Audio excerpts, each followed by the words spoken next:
Good evening, my Real News Midday TV family. Welcome back to the channel for another news update. And in the news this evening, 2 die in ferry St. Elizabeth crash.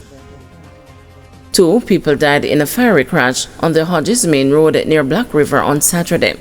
The deceased has been identified as Gary Berry, a resident of Crawford District, and Andrea Walters, a resident from Brompton District.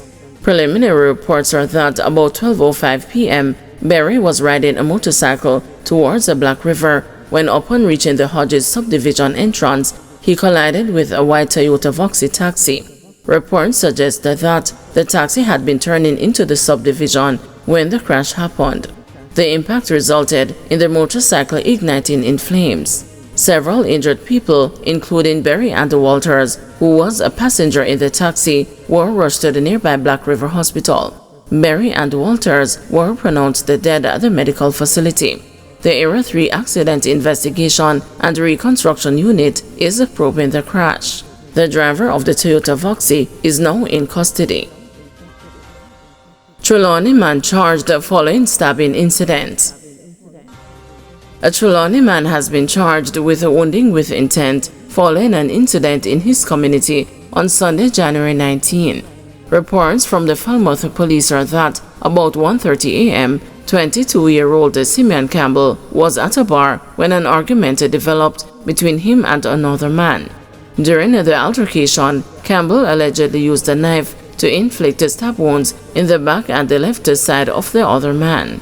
Campbell reportedly then fled the scene, and the injured man was taken to the hospital where he was admitted.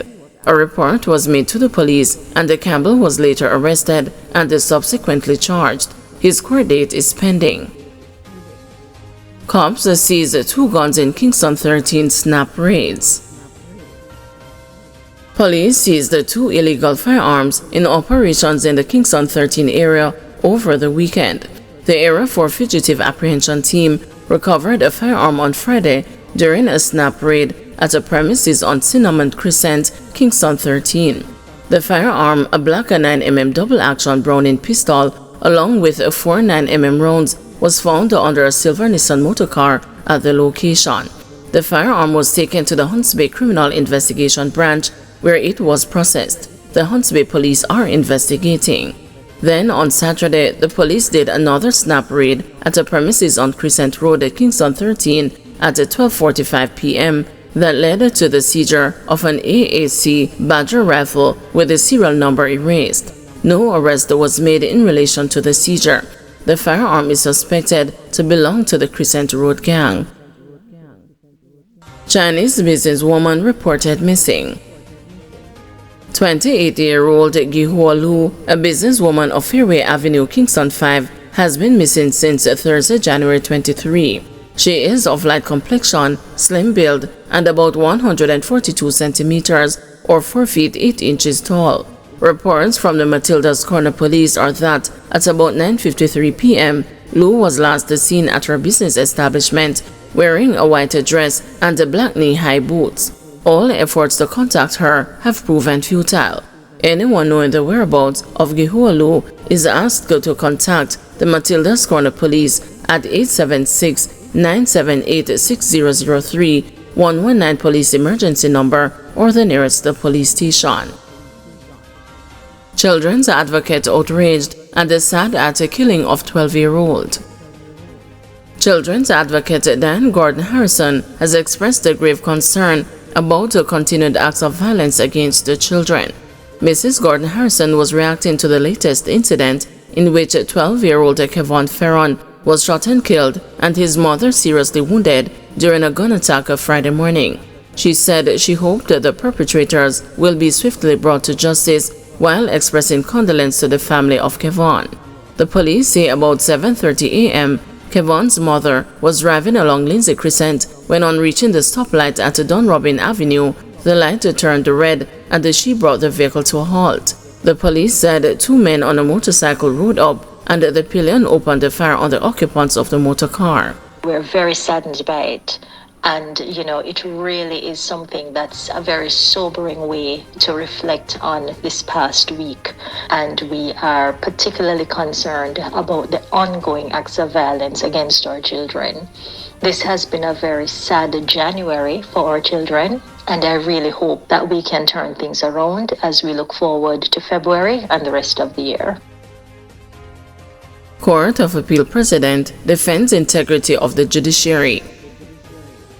President of the Court of Appeal, Marva McDonald Bishop, has defended the integrity of the judiciary amidst a social media post questioning the impartiality of the judges. There have been claims of corruption within the judiciary following several high-profile cases.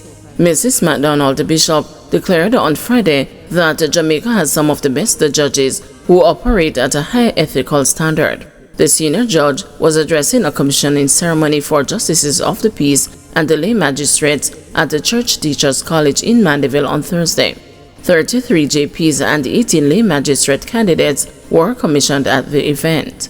We want a justice system that is free from corruption. Of course, persons will talk. They'll say, oh, the justice system is corrupt, or the judges are corrupt. What I say to them, and I say boldly in relation to our judges, bring the evidence and bring it on, because I know you will never be able to prove it. We have the finest set of judges in Jamaica. We have no need for corrupt practices, because all of us have approached the bench as a calling.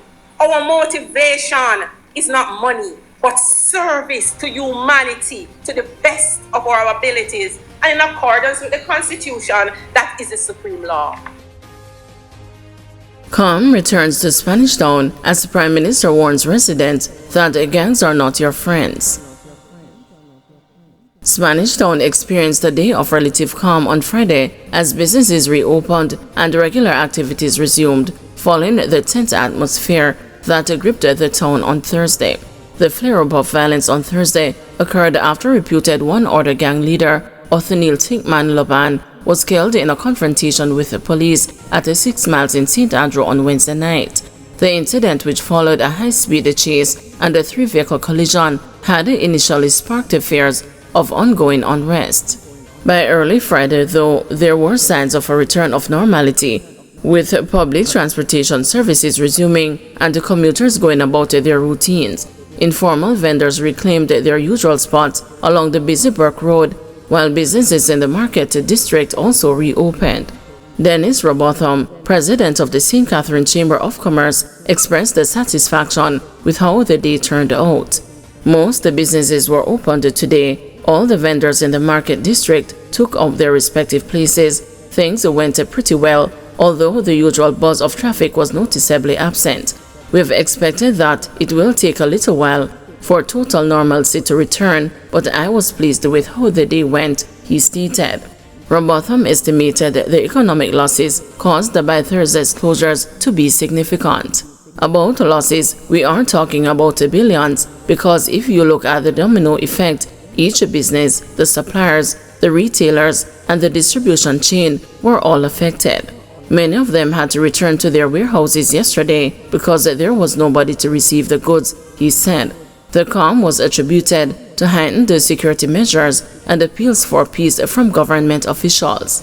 Olivia Grange, Member of Parliament for St. Catherine Central, had urged the residents not to create disturbances and assured the business community of their safety. Superintendent Hopton Nicholson, commander of the St. Catherine North Police, also sought to assure stakeholders that the town was once again safe.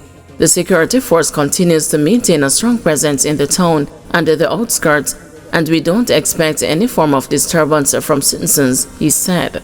Nicholson also revealed the progress in police investigations, with 4 of 7 persons of interest reporting to the authorities and being interviewed.